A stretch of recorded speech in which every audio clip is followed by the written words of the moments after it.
Hello, happy Tuesday, my friends. It is the middle of September already. Woo!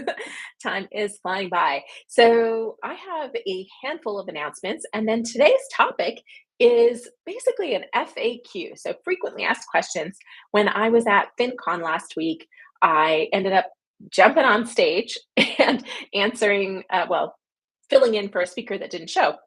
And because I didn't have a talk prepared for that, I gave a little spiel and then opened it up to questions. And that crowd asked some amazing questions. And so I thought I would share some of those questions with you today and give you the answers. So, that's what we're going to do. But first, I wanted to share a few announcements. So, tomorrow on that would be September the oh my goodness, 14th. There we go. September the 14th, we have a children's book workshop. So I'll get Angela to drop the links for these things in the comments. So say hello when you arrive. Hello, Efren. Hello, Angela. Thanks for being here.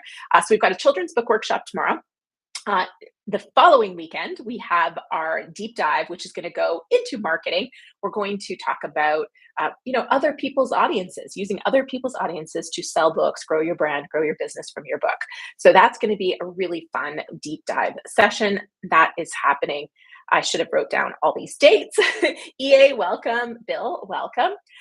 And then finally, we have our Self-Publish and Succeed live course starting October 10th. So hopefully, Angela, you can also drop that link in there. So we've got the children's book workshop, the deep dive, and Self-Publish and Succeed live. Woo! So Angela's busy dropping links for you all while you're saying hi. Bill and Stella are also here, so that's great.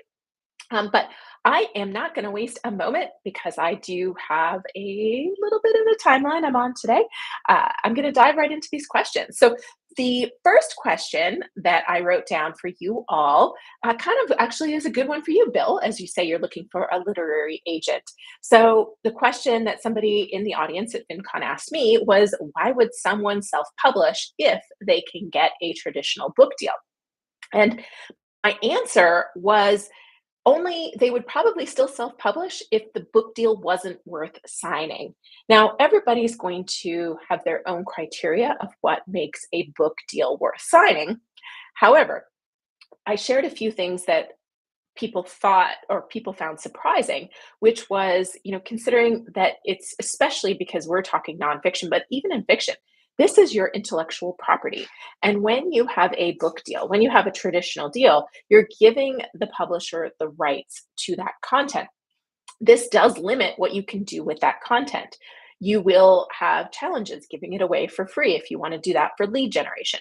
You will have challenges if somebody wants to turn it into a TV series or a movie because the publisher will be the one that gets to negotiate that, not you. And you will have challenges if you are not fulfilling your end of the contract and the publisher decides they want to do something else with that content. And I've shared this before, but a colleague of mine, a friend of mine in the real estate space, when he was in Canada and he had written a book on investing in the US, and he left the real estate business. And Wiley, who was his publisher at the time, republished his book word for word. They changed the introduction, but otherwise it was word for word his book under somebody else's name. And that is something they can do. They have the rights to do that. So that's something to think about. And so to me, if you're signing a traditional book deal, you should be getting something substantial in return because you're giving away a lot. You're not just getting somebody to upfront the editing costs and do a book cover for you. They're taking a lot. They're taking a big chunk of your royalties, and they are also taking your rights to your intellectual property.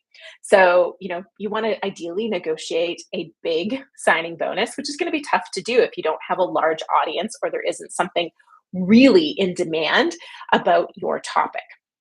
And additionally, if you can, I would try to negotiate rights like foreign rights, audiobook rights, to keep those yourself. So it's a big, complicated answer, and there's no wrong or right way. But I would caution everyone to, think carefully about whether you really want a traditional book deal. A lot of people think that they need a traditional book deal or want one because the traditional publisher is going to market the book, because there's like this romantic version of what it's like to be a writer where you sit down, you write your book, and you hand it off to your publisher and they take care of everything.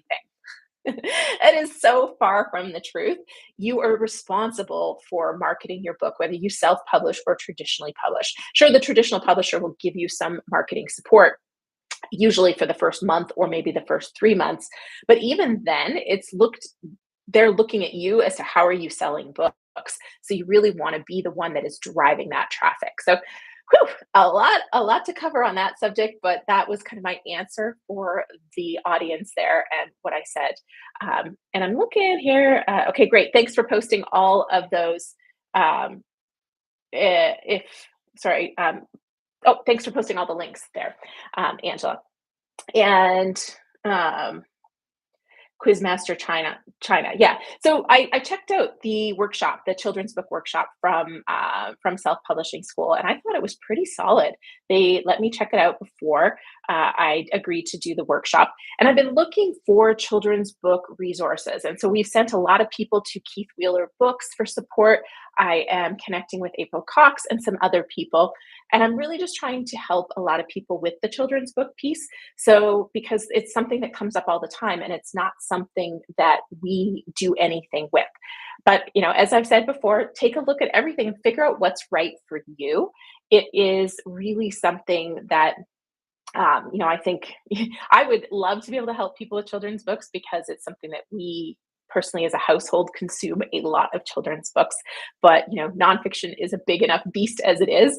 And we have a long way to go to, be at doing everything at the level that we want to do there. So we're going to master nonfiction and stay in our lane for a long, long time there. But we do want to try to give you guys resources. And so we've been referring people out to a lot of different places on that, which is why we're doing the workshop tomorrow. And I'll be connecting with a couple of other people in the next 6 months to help you with that.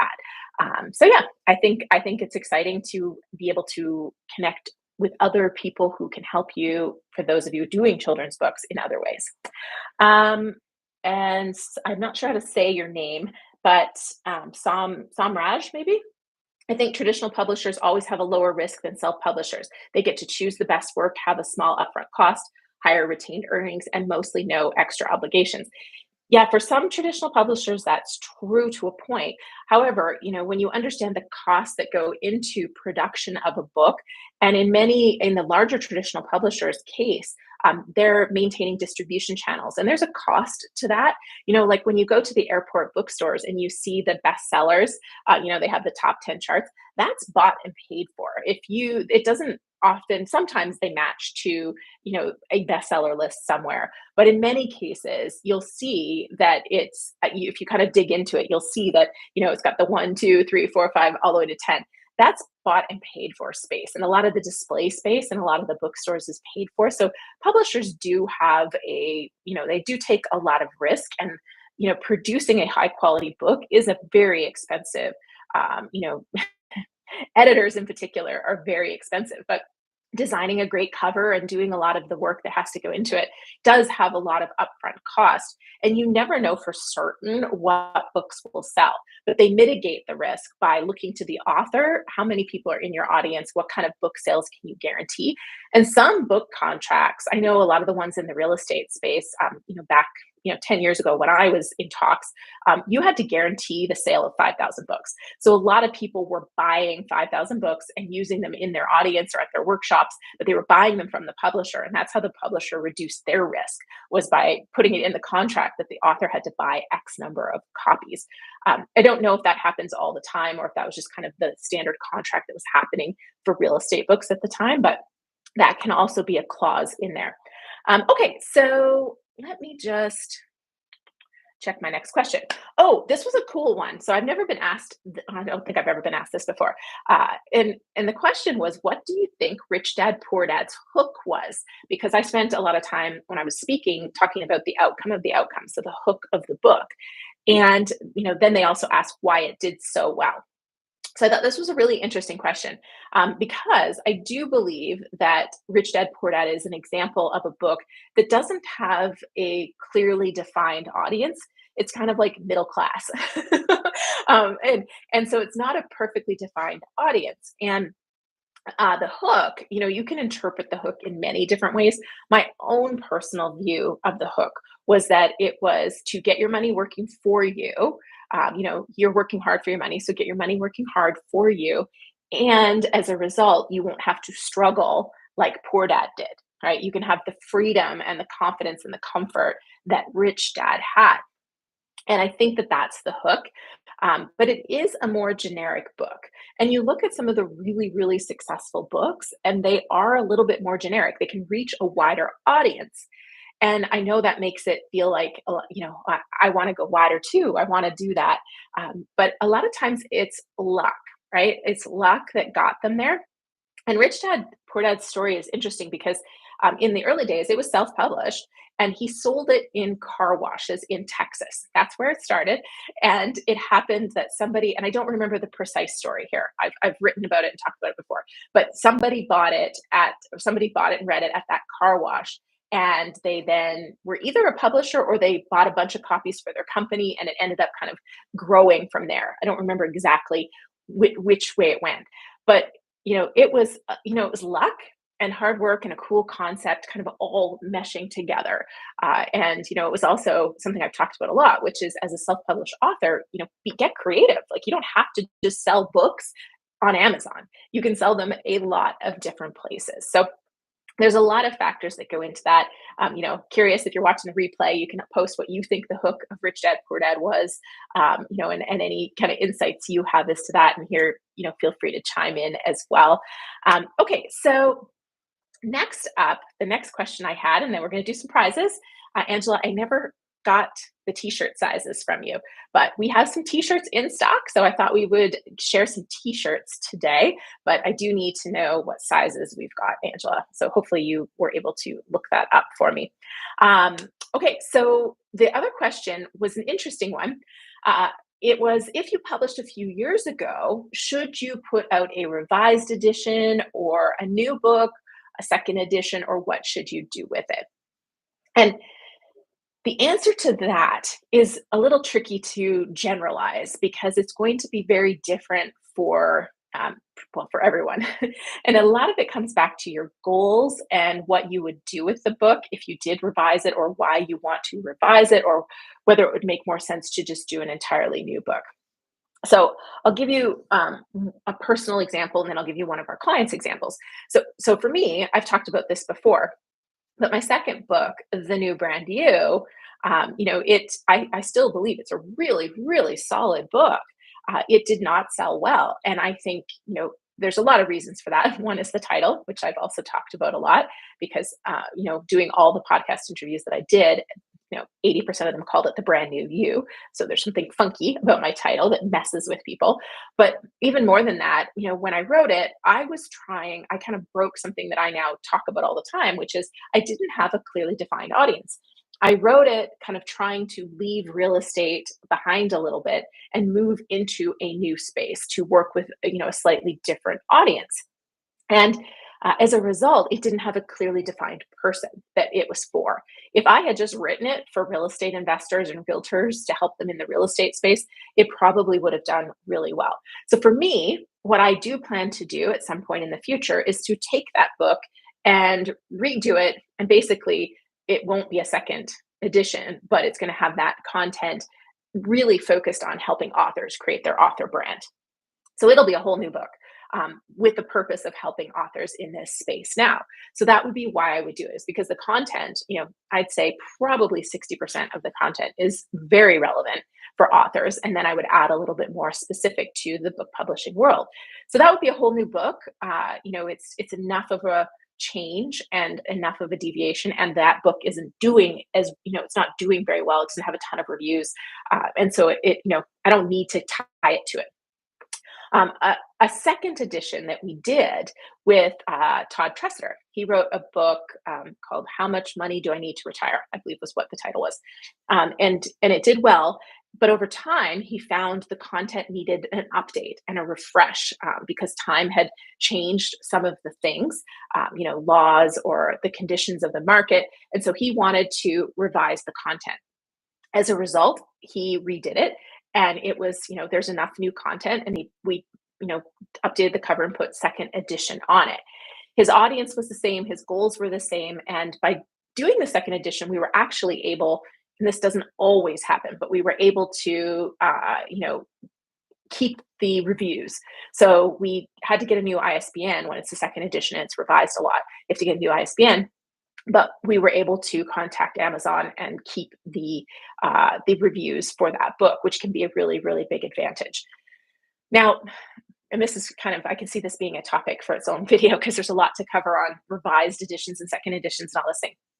If the majority of the material is the same and there's just a few minor updates, you could just call it a revised edition rather than a second edition. And then you don't have to, as soon as it's a new edition, you have to have a new ISBN.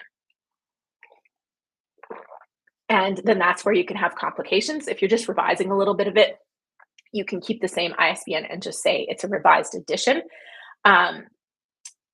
If you submitted to the Library of Congress, you don't have to resubmit unless you change the publisher or there's the page count changes. So that's where the second edition would cause that to need a new submission. So there's a few things. And then, of course, every time you do a change and you have to upload, there's fees with Ingram. Not fees with KDP, but Ingram Spark will charge you fees unless you are constantly finding promo codes, which are out there, depending on what groups you're a part of. So there's a lot to consider. And then there's also the thought of, do you just write a new book? And so it does depend on your goals. It depends on the content of the book, what's changed, and what's your purpose? What's the objective of doing the new book or doing the revised version of the book?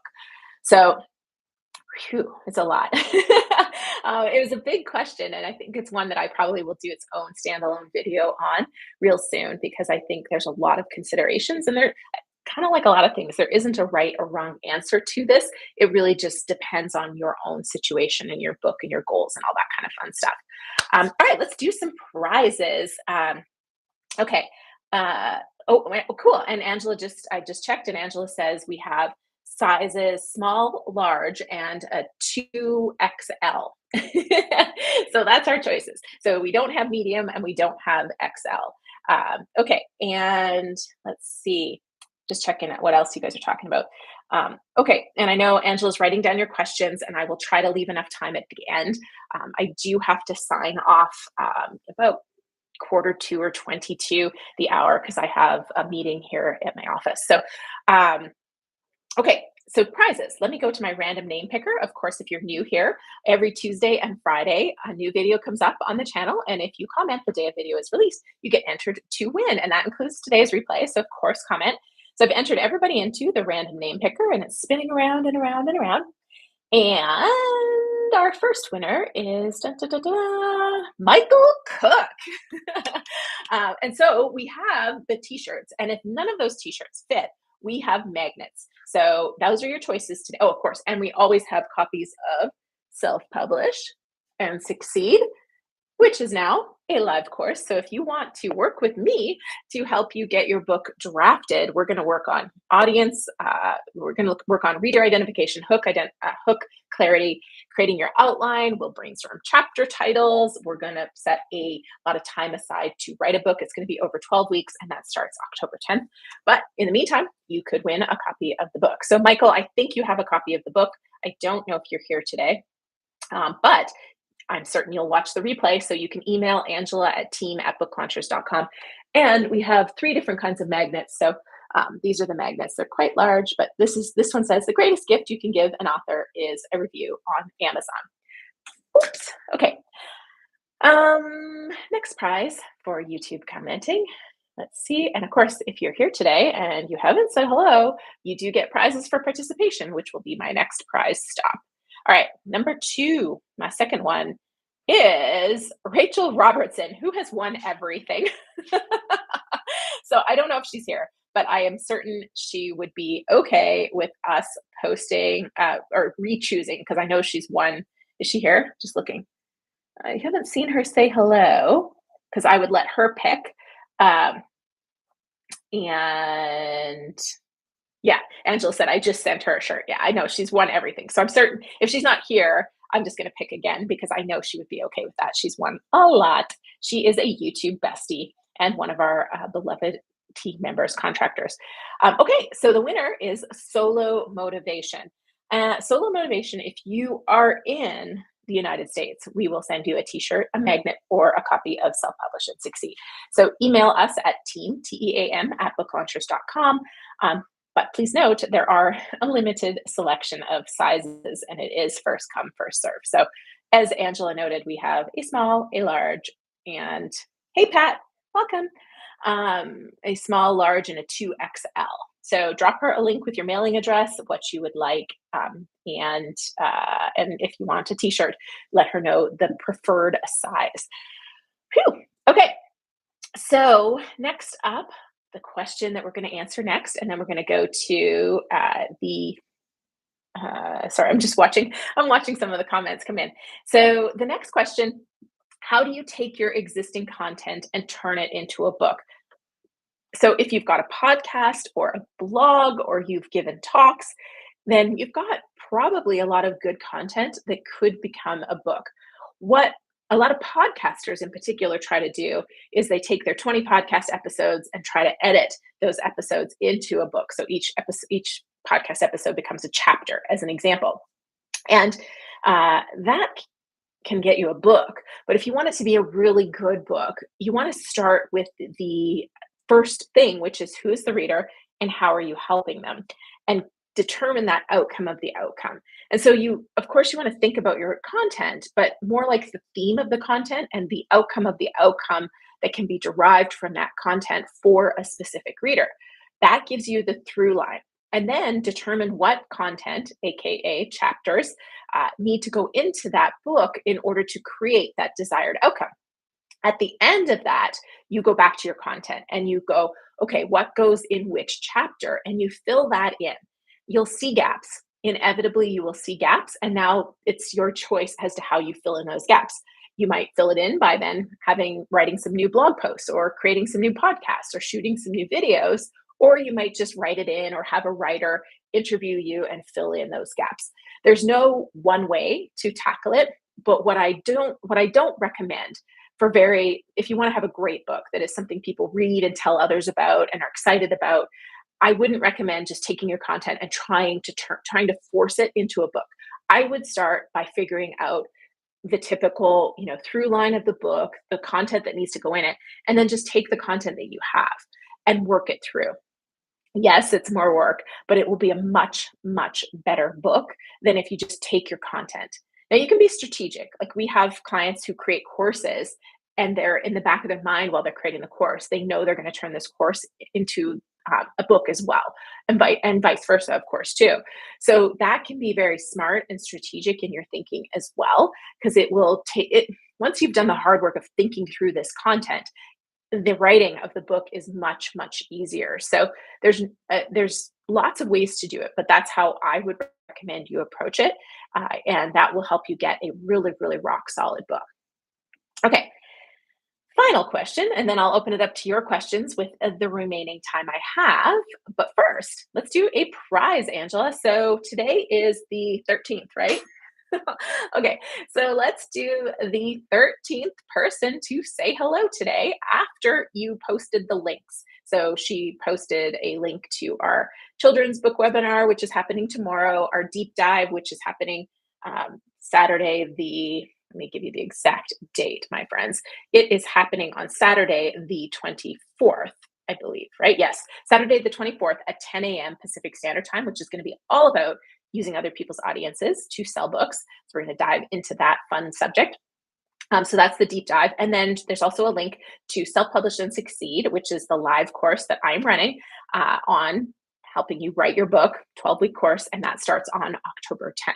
So after those links, 13 people after those links, that will be our prize. And then we'll have one more participation prize for you after this. So the next question, or the final question, I should say, is what kind of monetizable, I don't know if that was the right word. What kind of content can you create from a book that can make money? And this is a really wide open question that came up. And so I could take it a lot of different ways. And the last live stream was all about making money from your book. But what I kind of honed in on for this session was more like, what can you do with the content in your book to further grow a brand, grow a business? And I would say there's lots of things, like, you can take the chapters and sections of chapters and turn them into videos. And of course on YouTube you can then get ads, and make money that way. And if your channel grows enough, you'll get sponsored, you'll get people contacting you, to create sponsored content. um, Whether you want to do that or not, you may or may not. But that can be a way. You're not going to make a ton of money from, I shouldn't say you're not going to make, I say that very definitively. It's rare for you to make a ton of money from ads on YouTube. The bigger channels that have tons of views, or they're in a really hot niche and they get really strong ad dollars. That, or a specific video might actually generate really strong ad dollars. Then you can make decent money. But it's not like kickback on the beach kind of money for most YouTube creators, but it is a way to monetize the content. So is writing articles. Some people can get paid to write articles for different publications, and maybe you can use some of the excerpt from your book to do that. Sometimes you can't, because sometimes they want to keep the rights and the copy, to that. And if you've self-published, you could potentially grant them that, but they may not want the content if it's been published somewhere else. But of course, there's also my favorite, turning your book into a course, whether it's a live workshop or an online course or something that you deliver in person, however you want to do it. There's many ways to do it, but you've done the hard work, you've built the structure, the framework. Nonfiction books can turn into courses so easily. Chapters can become talks that are keynotes. I've seen, or not even keynotes, they can be workshops that you sell or shorter sessions that you are paid to offer. And sometimes you create a workbook to go along with your book, and you can sell that as part of that workshop or that talk as well. So those are some of my favorite ways that the content in your book can be monetized. But get creative, and if you've got other ideas, feel free to share them. Okay, so wrapping up before I go to questions, let's do our last prize. And so the participation prize today is going to be what? Okay, I'm going to see who's paying attention. I was going to do a different question, but I just changed my mind. Where did Rich Dad Poor Dad sell before it became big? Where was it sold? I told you guys where. Bonus points if you get the state as well as the place of business that it was selling in. Okay. While that's coming in, Angela, I will take questions. All right, EA Burlingame. Car washes in Texas. So Efren, you were almost there. You got car washes. So it was car washes in Texas. So Professor EA, you are the winner. And it's the same thing for you. Book, so Self-Publish and Succeed. A magnet or a t-shirt, if one of those t-shirt sizes, and again, it's going to be first come, first serve on that. Email team@booklaunchers.com. Okay, Mwanda Henry. I'm in Uganda, East Africa. Ooh, I loved Uganda. It was so pretty. And we went and saw the mountain gorillas too, which was really special. Okay, how do I sell my book to the whole world and market it too? If the answer may depend on the ability to upload to different platforms, because the rules are different for different platforms in different countries. So I don't know with certainty, but I would say uploading it to a place like oh my goodness, Publish Drive or one of the aggregators might get you ebook distribution widely. Print book, I am not sure. You probably can still use KDP, but it may not be the case for your country. So again, it's different rules, different accounts will be allowed to be set up. We have worked with clients in South Africa and Singapore, and we're able to set up accounts that can then distribute to English speaking countries worldwide. But sometimes there's issues with banking details and other things. So that's where I am not an expert in all things. And so just investigate it. As for marketing it to the world, I mean, I always say start local. before you worry too much about going to the world, because it's much easier to generate momentum locally. That said, doing things like podcast interviews, running Amazon ads, posting articles on Medium or other online spaces, that ultimately reaches the world. I mean, I don't know, we haven't had a wide international audience today, but 2 weeks ago, we had people from all over the world tuning in to the live stream. So, by virtue of just being online, you will end up marketing to the world. But make sure your reader is specific, because I do believe that that's going to be the foundation to marketing success. So, your reader needs to have a very specific problem that you solve that you can help them with. And so, that's where you really want to dive into that piece and worry about making sure that you're marketing to that specific person first, wherever they are. Okay. Question two. Samraj, do you think pure play organic sales for new books on Amazon KDP is dying? I Not necessarily, but it's not what I would like. I don't know of very many books that upload to KDP and just sell. It's rare. I mean, I've heard of it happening occasionally, but it's extremely rare. And I would say that is not a strategy for anyone to believe that that's going to be their book. There are organic results that can happen, but when somebody lands on your page, you need to make sure there's reviews for them to see, and you want to make sure that you've got the right keywords and metadata so they can arrive on that page. And generally speaking, with Amazon, you have to show Amazon that it's going to convert, and that's not going to happen organically at first, right? A book, I don't even know how many books are loaded onto Amazon every day, but there's a lot. And so you're going to have to drive traffic and drive sales to that book to begin with in order to show Amazon that there is conversion. So sending traffic to your page is worthwhile. If you don't teach Amazon that, then they're not going to bring up your book for organic results, unless by some chance there's momentum that builds because of a topic that you have that's very niche and very specific. We've seen a bit of grassroots type momentum happen. A true crime book that we worked on a few years ago. The timing was really good because the trial happened around the same time as the launch.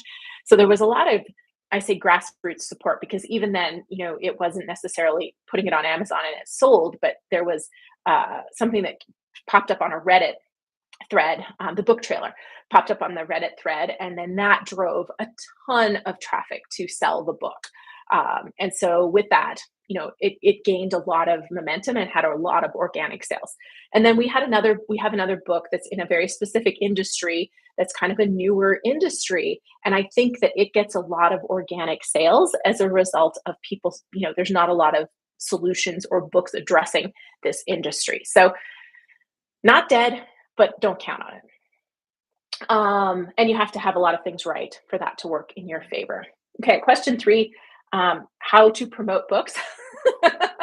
Sorry, I'm not laughing at you. I'm laughing at how do I answer that question in 5 minutes or less. So my next book is on book marketing, and it is already 100,000 words, which I know Efren can relate to.